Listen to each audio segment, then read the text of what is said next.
시청자 여러분 안녕하십니까? VOA 모닝뉴스 시작합니다.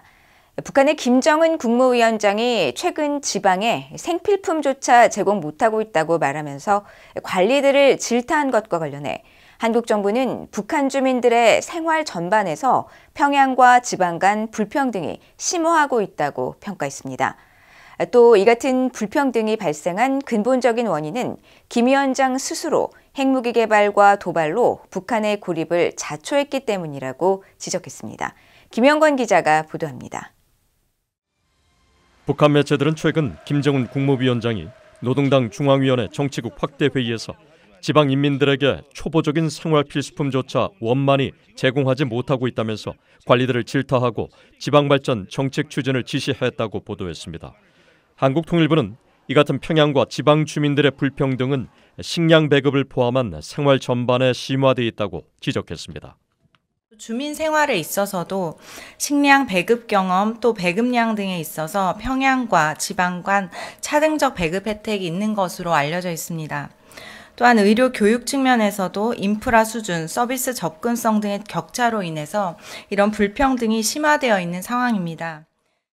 앞서 통일부 당국자는 25일 기자들에게 북한 주민들의 불평등 문제의 원인은 김정은 정권이 그동안 민생을 외면하고 무기 개발과 도발로 국제 제재와 고립을 자초했기 때문임은 세상이 다 알고 있는 사실이라고 지적했다고 연합뉴스 등 한국 언론들이 보도했습니다.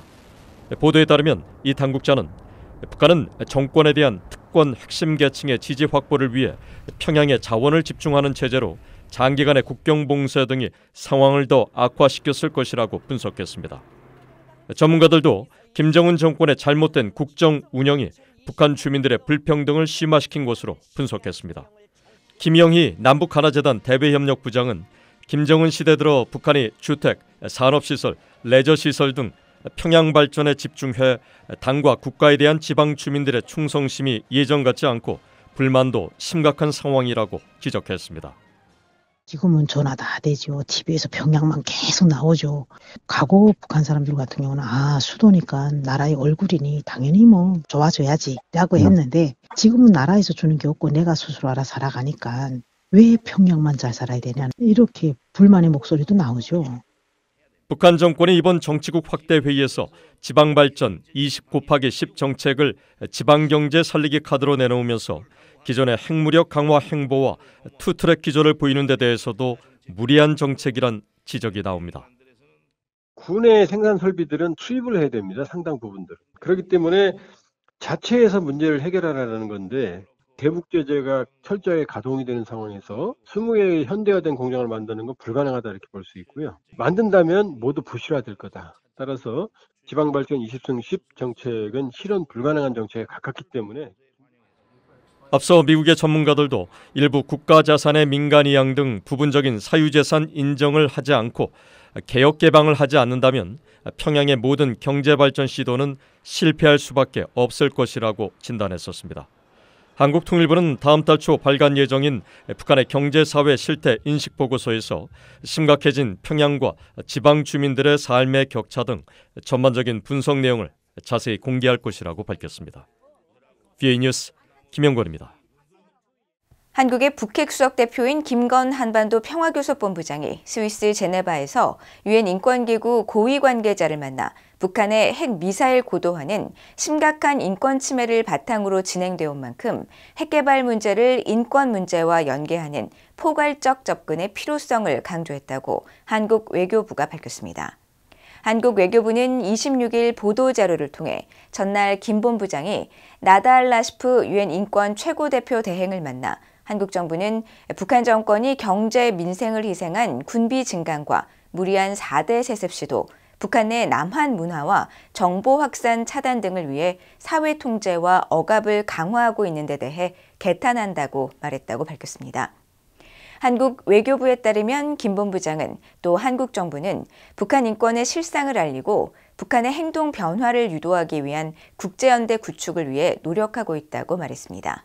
이어 북한에 억류된 지 10년째인 한국 국민 3명을 언급하면서 납북자, 억류자, 국군 포로 문제에 관해 국제사회가 한 목소리로 즉각적 해결을 촉구해 나갈 필요가 있으며 탈북민 문제에 대한 국제사회의 관심을 환기하는 데 유엔 인권기구 차원의 지지가 필요하다고 당부했습니다.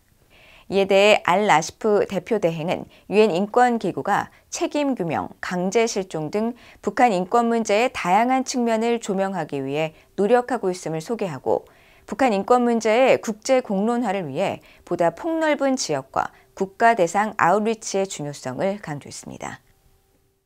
영국 의회의 데이비드 알톤 상원 의원이 북한에서 한국 드라마를 봤다는 이유로 10대 소년 2명이 12년의 노동 교화형을 선고받는 영상을 최근 공개한 BBC 방송 보도와 관련해 야만적 처벌이라며 강하게 비판했습니다. 영국 의회 북한 문제에 관한 초당파 의원 모임의 공동의장인 알톤 상원 의원은 26일 VOA에 보낸 성명에서 이 같은 야만적 처벌은 북한 김씨 일가의 잔인한 본질을 보여주는 것이라고 지적했습니다. 알톤 의원은 이어 이 같은 행위는 모든 인간은 자신이 선택한 정보를 보고 듣고 읽을 권리가 있다고 명시한 세계 인권선언 제19조를 명백히 위반하는 것이라면서 자신은 영국 외교부에 이 같은 인권 침해에 대해 북한 주재 영국 대사는 어떤 조치를 취했고 영국 정부는 어떻게 평가하는지 질의했다고 밝혔습니다. 앞서 영국의 BBC 방송은 고등학생으로 보이는 16살 소년 2명이 수갑을 차고 동료 학생 수백 명 앞에서 한국 드라마를 봤다는 이유로 12년의 노동교화형을 선고받고 사회안전성보안원으로부터 공개 비판을 받는 영상을 한국 샌디 연구소에서 입수해 방영했습니다. 미국 상원외교위원회가 24일 전체 회의에서 커트 캠벨 국무부 부장관 지명자에 대한 인준안을 만장일치로 가결해 본회의로 넘겼습니다. 캠벨 지명자는 2021년 1월부터 조 바이든 대통령의 부보좌관 겸 백악관 국가안보회의 인도태평양 조정관으로 재직해왔으며 지난해 7월 퇴임한 웬디 셔먼 전 국무부 부장관의 후임으로 지명됐습니다. 클린턴 행정부 시절 국방부 아시아태평양 담당 부차관보를 지낸 캠벨 지명자는 이후 오바마 행정부 시절인 2009년부터 2013년까지는 국무부 동아태 담당 차관보를 역임하는 등 행정부 내에서 대북 정책 등 아시아 지역의 외교 및 안보 문제를 다뤄왔습니다.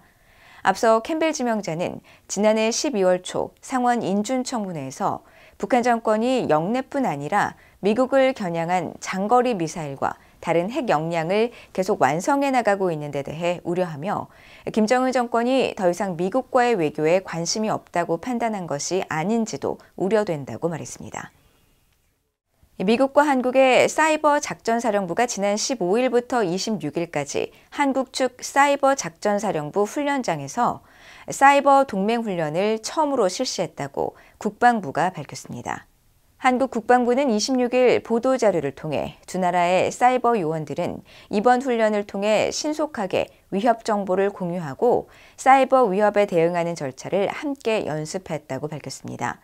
또 한국 측 훈련 지휘관인 이동길 사이버 작전사령관은 한미 간 최초로 실시한 사이버 동맹 훈련을 통해 세계 최고 수준의 사이버 역량을 보유한 미국 사이버 사령부와 함께 작전 능력을 키울 수 있었으며 국가안보의 핵심인 사이버 작전 역량 강화를 위해 최선을 다할 것이라고 말했다고 전했습니다. 한국 국방부는 이번 사이버 동맹 훈련은 양국 국방장관이 지난 2022년 11월 제54차 한미안보협의회 SCM에서 합의한 것이며 앞으로 훈련 후에 전문 인력 양성과 기술 교류 등 사이버 작전 역량 강화를 위한 협력을 확대할 것이라고 설명했습니다. 이상으로 VOA 모닝 뉴스를 모두 마칩니다. 시청해주신 여러분 고맙습니다.